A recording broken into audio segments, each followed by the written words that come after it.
Himachal Pradesh cabinet की बैठक 10 अगस्त को होगी। इस बैठक में क्या कुछ फैसले लिए जा सकते हैं, आपको ग्राफिक्स के जरिए बताते हैं। तो 10 अगस्त को हिमाचल कैबिनेट की बैठक होगी और आपको बता दें कि मुख्यमंत्री जयराम ठाकुर की अध्यक्षता में बैठक होने वाली है। 5वीं से लेकर 8वीं तक की कक्षाओं को लेकर इस पर फैसला हो सकता है। स्कूल खोलने के फैसले की समीक्षा यहां पर दोबारा होगी और विभागीय अधिकारियों को इस मौके पर ब्यौरा देना होगा कि कितने बच्चों की रिपोर्ट कोविड पॉजिटिव आई है। जानकारी में बताना होगा कि कितने बच्चे और शिक्षक संक्रमित हुए हैं। स्कूलों के संचालन को लेकर भी फैसले पर विचार होगा। कोरोना से छात्रों को किस तरह से बचाया जाए, इस पर भी मंथन होगा। बिना स्कूल बंद किए उनकी पढ़ाई कैसे चलती रहे, इसको लेकर भी बैठक में विचार। 4000 शिक्षकों की भर्ती पर भी अभी संशय बरकरार है। टैट को उम्र भर मान्य करने पर भी फैसला इस कैबिनेट की बैठक में हो सकता है।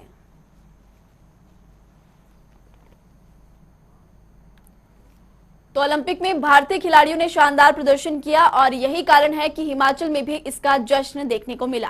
कई राज्य सरकारों ने इनाम का ऐलान किया, तो हिमाचल के मुख्यमंत्री जयराम ठाकुर ने भी एक बड़ा ऐलान किया है। क्या है ये बड़ा ऐलान, सुनिए। नमस्कार, मैं हिमाचल प्रदेश सरकार की ओर से ओलंपिक में जिन खिलाड़ियों ने बहुत सुंदर प्रदर्शन करके मेडल हासिल किए हैं, उनको बहुत बहुत बधाई और शुभकामनाएं देता हूं। और मैं हिमाचल प्रदेश सरकार की ओर से ये ऑफर भी करता हूं कि वो अगर आना चाहें, हिमाचल में उनका अभिनंदन है, स्वागत है। मैं हिमाचल प्रदेश सरकार की ओर से HPTDC के माध्यम से जितने भी हमारे होटल हिमाचल प्रदेश में संचालित हैं, उनमें 3 दिन के ठहराव के लिए जहां भी वो मन चाहे स्थान पर रहना चाहें, रुकना चाहें, आराम करना चाहें, घूमना चाहें, हिमाचल प्रदेश सरकार को बहुत प्रसन्नता होगी कि आपका हम अभिनंदन कर सकें, स्वागत कर सकें और आप सबके लिए ये सुविधा दे सकें। बहुत बहुत धन्यवाद। तो हिमाचल में मौसम एक बार फिर से सक्रिय होने वाला है। मौसम विभाग की तरफ से प्रदेश में 11 अगस्त को भारी बारिश होने का अलर्ट जारी किया गया। मौसम विभाग की माने तो प्रदेश में 13 अगस्त तक मौसम खराब बना रहेगा। ऐसे में कई इलाकों में बारिश होने की संभावना भी जताई गई है।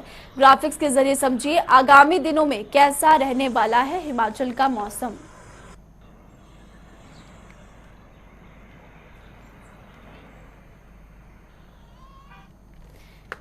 तो इस खबर पर हमारे साथ ज्यादा जानकारी के लिए अनूप धीमान फिलहाल लाइव जुड़ चुके हैं। अनूप, कांगड़ा जिले की अगर बात करें तो इस वक्त मौजूदा मौसम कांगड़ा जिले का कैसा है? देखिए महिमा, कांगड़ा जिले की मैं बात करूं तो कांगड़ा जिले में पिछले एक हफ्ते से मौसम जो है वो सामान्य है, क्योंकि बीच में धूप भी हो रही है, बीच में बरसात भी हो रही है। आज की मैं बात करूं तो सुबह कुछ देर के लिए बरसात जो है वो, मैं अभी पालमपुर में हूं तो पालमपुर में बरसात जो है वो सुबह के समय में कुछ देर हुई थी, लेकिन एक बार फिर जो है वो मौसम साफ हो गया था। हल्की धूप थी और बादल अभी भी छाए हुए हैं। दूसरी तरफ महिमा, एक बहुत अहम है कि इस बार बरसात जो है वो पिछले महीने बहुत ज्यादा बरसात देखने को मिली, लेकिन उसके बाद जो है वो पिछले एक हफ्ते का लगभग मैं ये कह सकता हूँ एक ड्राई स्पेल था।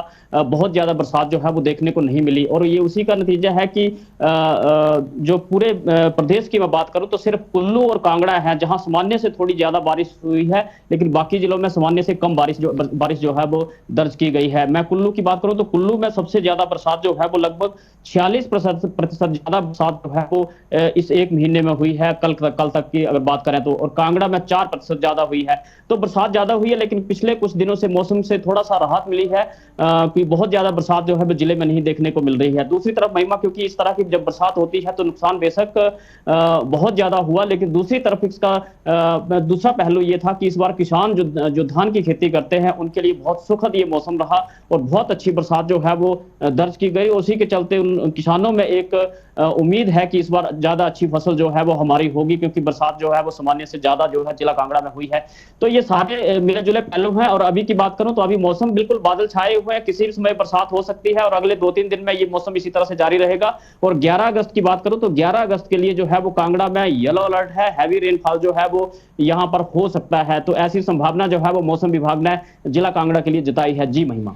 अनूप, पिछले दिनों की अगर बात करें तो बारिश के कारण बहुत ज्यादा नुकसान कांगड़ा जिले को। ऐसे में आगामी दिनों के लिए भी मौसम विभाग की तरफ से अलर्ट जारी किया गया है। क्या कुछ तैयारियां प्रशासन की तरफ से की जा रही है?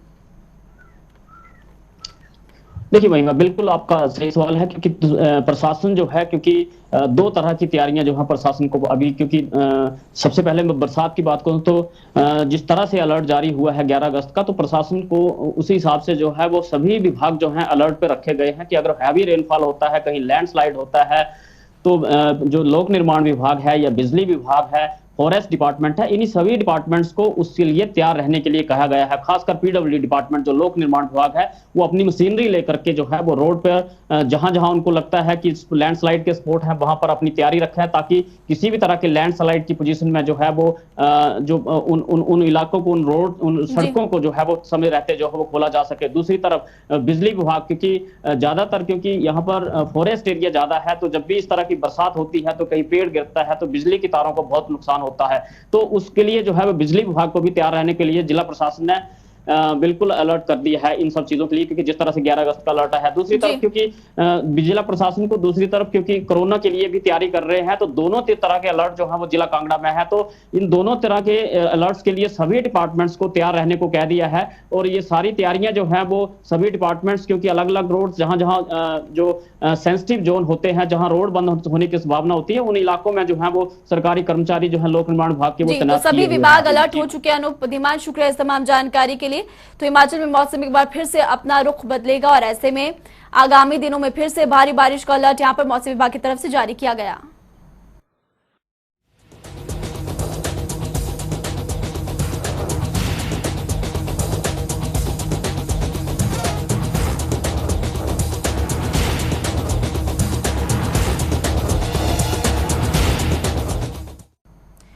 तो हिमाचल प्रदेश में आए दिन कोरोना के मामलों में बढ़ोतरी देखी जा रही है। प्रदेश से हर दिन आंकड़े परेशान कर देने वाले हैं। राज्य में अब तक 2,07,770 लोगों की रिपोर्ट कोविड पॉजिटिव आ चुकी है, जिनमें से 2,02,194 लोग ठीक हो चुके हैं। आपको ये भी जानकारी दे दें कि जब दूसरी लहर थमी थी तो एक्टिव केसेस की संख्या 1,000 से कम थी, लेकिन अब बीते दिनों अचानक से बढ़ रहे मामलों के कारण राज्य में एक्टिव केसेस की संख्या फिर से 1,900 को पार कर चुकी है। प्रदेश में स्कूल खुलने के बाद खबर ये भी सामने आ रही है कि बच्चों में भी संक्रमण अब फैलता जा रहा है और यही कारण है कि स्वास्थ्य विभाग ने सभी स्कूल संस्थानों को कोविड प्रोटोकॉल को सख्ती से पालन करने के आदेश भी दिए हैं। गौरतलब है कि 2 अगस्त से स्कूल खुलने के बाद से अब तक 52 बच्चे कोविड पॉजिटिव आ चुके हैं। तो चलिए आपको ग्राफिक्स के जरिए बताते हैं कि राज्य में इस वक्त मौजूदा कोरोना की स्थिति क्या है। तो बीते 24 घंटों में 288 नए केसेस सामने आए। ये भी बता दें कि मंडी जिले में 89, जम्मा में 53 लोग कोविड पॉजिटिव मिले।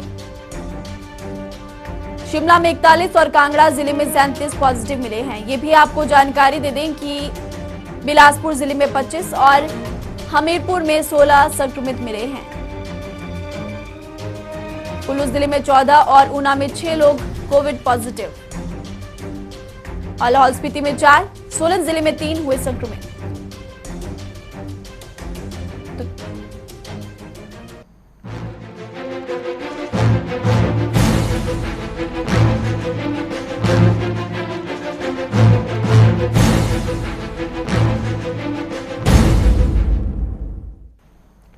तो हिमाचल में पर्यटन की अपार संभावनाएं हैं। प्रदेश को पर्यटन की दृष्टि से विकसित करने के लिए तमाम बड़े बड़े दावे और योजनाएं चलाई जाती है, लेकिन अब हम आपको राष्ट्रीय उच्च मार्ग 154, जो कि पर्यटन की दृष्टि से सबसे ज्यादा महत्वपूर्ण है और पठानकोट को मनाली से भी जोड़ता है, वहां की तस्वीरें दिखाते इस रिपोर्ट को देखिए।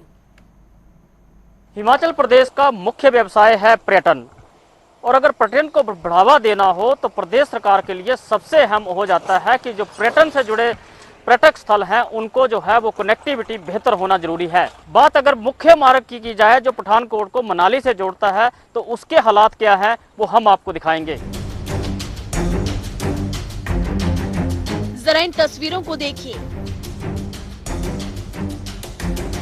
इसको देखकर ऐसा तो बिल्कुल भी नहीं लग रहा होगा कि नेशनल हाईवे है। सही कहा ना हमने? लग तो नहीं रहा, लेकिन ये राष्ट्रीय उच्च मार्ग 154, जो कि पर्यटन की दृष्टि से सबसे ज्यादा महत्वपूर्ण है और पठानकोट को मनाली से जोड़ता है, उसकी तस्वीरें हैं। जरा देखिए किस तरह से इस रास्ते से हर दिन हजारों की संख्या में गाड़ियां गुजरती है और गाड़ियां झूल झूल कर चलती है। इस सड़क के हालात बद से बदतर हो चुके हैं और यहाँ से गुजरने वालों का तो पूछिए ही मत क्या हाल है। वो आप यहाँ के लोगों से खुद ही सुन लीजिए। डिपार्टमेंट को कुछ करना चाहिए या इस तरह से ठीक है? ये सर करना चाहिए, बिल्कुल करना चाहिए, बहुत बुरा हाल है। ये तो खड्डे पड़े हैं, ऐसे लग रहा है टूटा फूटा रोड है। हैरत की बात तो ये है कि सरकार के आला अधिकारियों के साथ साथ कई नेता और मंत्री इस रास्ते से हर दिन गुजरते हैं, लेकिन विडंबना देखिए, NHAI के कानों में जूं तक नहीं रेंगती।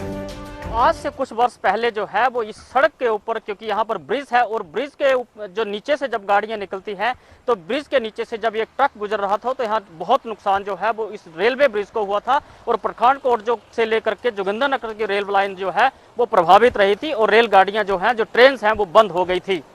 उसी के चलते आज से 2 महीने पहले जो है वो इस रोड को जो है वो नए सिरे से बनाया गया था, लेकिन 2 महीने में ही इसकी हालात जो हैं वो बद से बदतर हो गए हैं। यहाँ तक कि यहाँ से जब एम्बुलेंसेस गुजरती हैं तो उसमें जो बैठे मरीज हैं उनके लिए जो है वो बहुत दिक्कतों का सामना जो है वो करना पड़ता है। एक बार फिर से सुन लीजिए, लोग इस रास्ते से जब गुजरते हैं तो कितना परेशान होते हैं। मैं पिछले 2-3 मंथ से ट्रैवल कर रहा हूँ इसी रोड से। मैं यहाँ से नियर अबाउट 16 से हूँ, तो यहाँ पे एक्सीडेंट की तो संभावना रहती ही रहती है। व्हीकल इतने स्लो चलते हैं, ट्रैफिक जाम बहुत ज़्यादा लगता है। इसको 1-2 बार दुरुस्त भी किया लेकिन उसका कोई इफ़ेक्ट नहीं हुआ। तो गवर्नमेंट जो है वो खर्चा कर रही है लेकिन उसकी कोई वैल्यू नहीं है।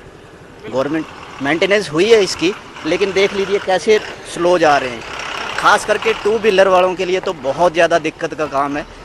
ये PWD को करना चाहिए, गवर्नमेंट को भी सोचना चाहिए कि इसको कैसे दुरुस्त किया जाए।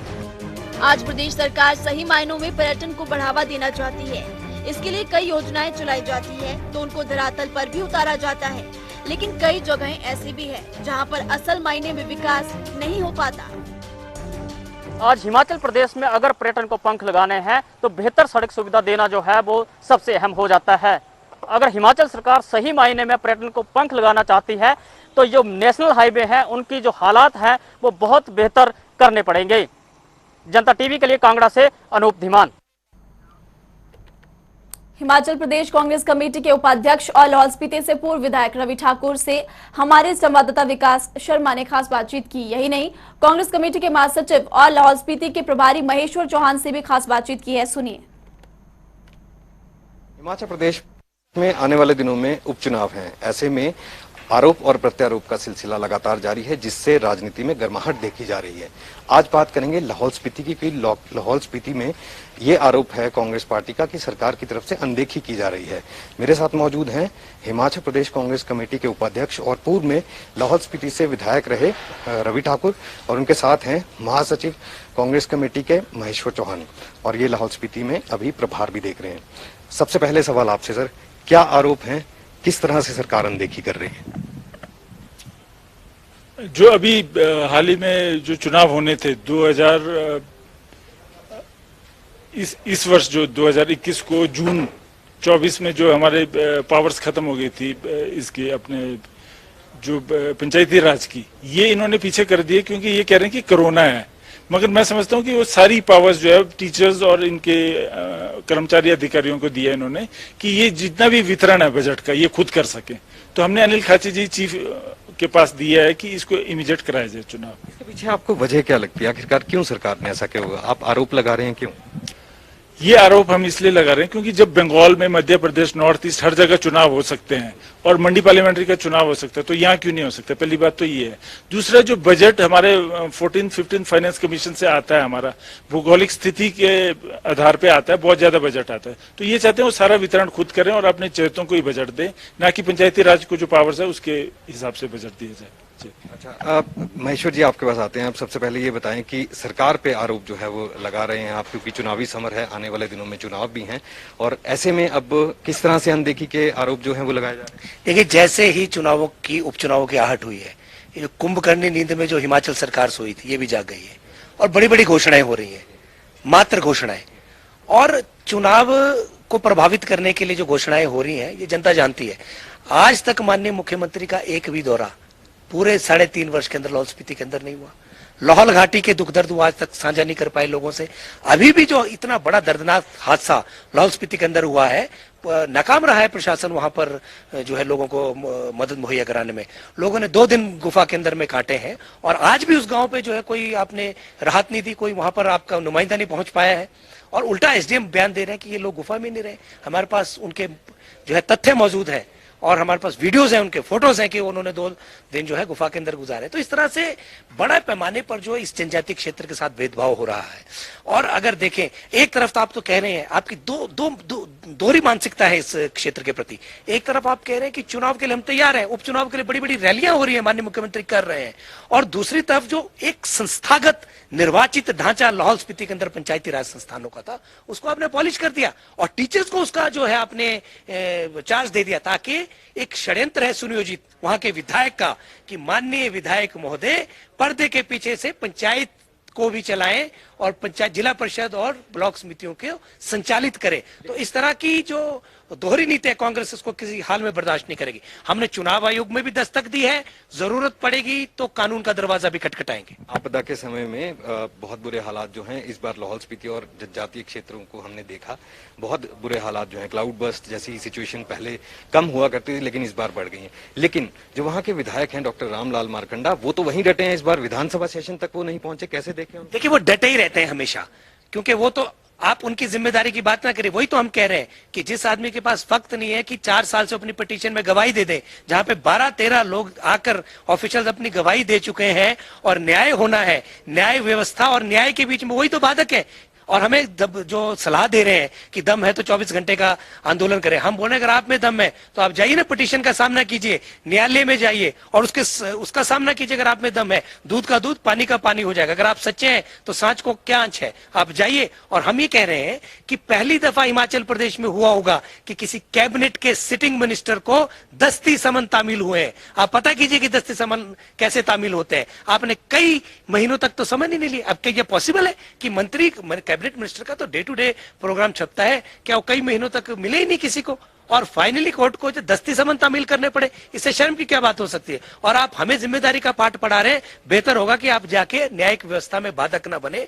और एक लाहौल स्पीति के लोगों को जानने का अधिकार है कि उनके विधायक ने क्या हल्फनामा झूठा दिया है या नहीं, और प्रदेश की जनता को भी जानने का अधिकार है कि किस तरह का आचरण है भारतीय जनता पार्टी के लोगों का, और कितना उनका विश्वास है न्यायिक और कानून व्यवस्था के अंदर, न्यायिक प्रणाली का कितना वो आदर करते हैं। इस बात से अंदाजा लगाया जा सकता है कि उन्होंने कई महीनों तक तो समन की सर्विस नहीं होनी थी और फाइनली कोर्ट ने तो दस्ती समन तामील कराए उनको। हमसे बातचीत करने के लिए शुक्रिया। तो ये थे कांग्रेस कमेटी के उपाध्यक्ष और महासचिव। इनका साफ तौर पर कहना है कि कांग्रेस की तरफ भाजपा की सरकार जो है वो लगातार अनदेखी जो है इस बाबत कर रही है, और ऐसे में जो लोग हैं वो गुफाओं में रहने के लिए भी मजबूर यहाँ पर हुए हैं आपदा के दौरान। और ऐसे में उपचुनाव जो है वो आने वाले दिनों में मंडी लोकसभा सीट का भी होना है। कहीं ना कहीं ये तमाम चीजें जो है लोगों के दिलो दिमाग पर हैं और ऐसे में चुनाव जो है उन पर असर जरूर पड़ेगा।